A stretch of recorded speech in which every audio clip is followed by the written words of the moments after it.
So this is tutorial 6 of the HTML tutorials, and what I'm doing here is I'm just going to show you how to continue on with styles. So last lesson in lesson 5 you learned how to create style sheets by making styles.css, and I showed you by typing the name, body, of a particular HTML tag we can have some fun with the way it looks.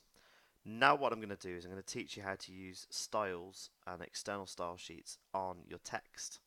In particular, we're going to focus on the text of the header and the paragraph text. So I'm going to go to styles.css.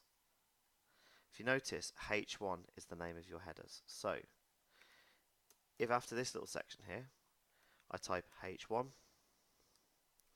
and I'm going to do squiggly brackets and I'm going to press enter. And I have a separate bit of CSS for this. I'm going to type color the American way as well, COLOR, because most internet technologies were developed by Americans, so we spell colour their way.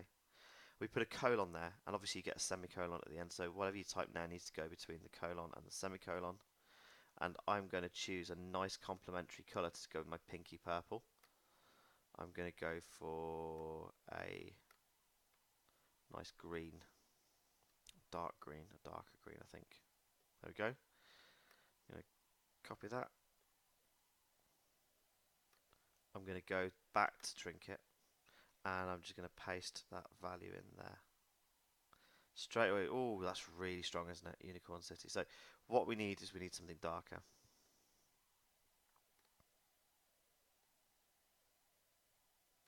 Copy, put that in. Using the hex color picker. That'll do for now. Okay, so that's one value for the headers we've made. We're going to do another one now called font family. We're going to put a colon there. Now, as well as the hex color pickers, you need to choose a web friendly font.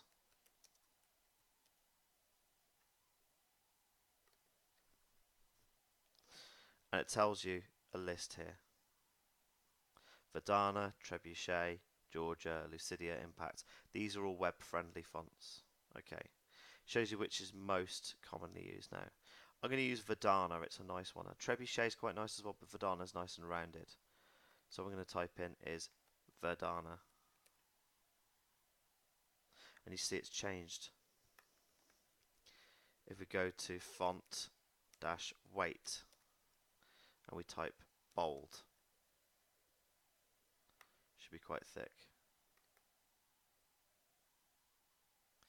And it goes on and on and on.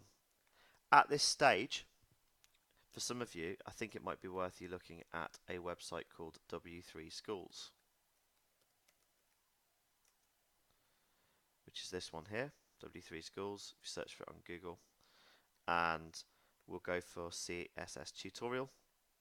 And what you can do is there's a whole load of little bits of code you can use. I'm going to go to the CSS texts on the side, and you've got all sorts of commands. You've got text color, obviously like I've just shown you here, but it shows you how to do alignment to the center, to the left, to the right. It shows you how to decorate. So we could have text decoration line through. Let's give that a go. So text, you always need a little dash between it, between two separate words in a command.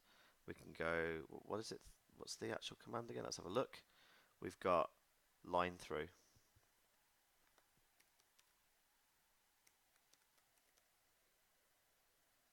You can get a line through it if you want. But so if you go to that W3 Schools site, it's probably better you do that than just carry on watching me do loads and loads of different attributes and getting bored by that.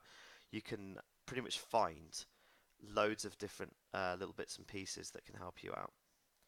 We can even change the size of the fonts. We could change the direction RTL, that reverses the ordering of the letters, puts the word back to front.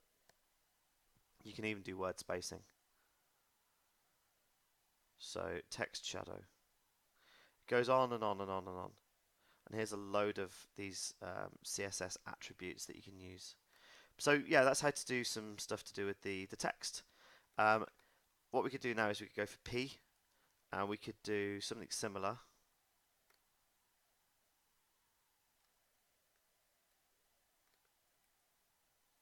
Obviously we've got no text decoration there, but all of a sudden you'll see that it's the same font now.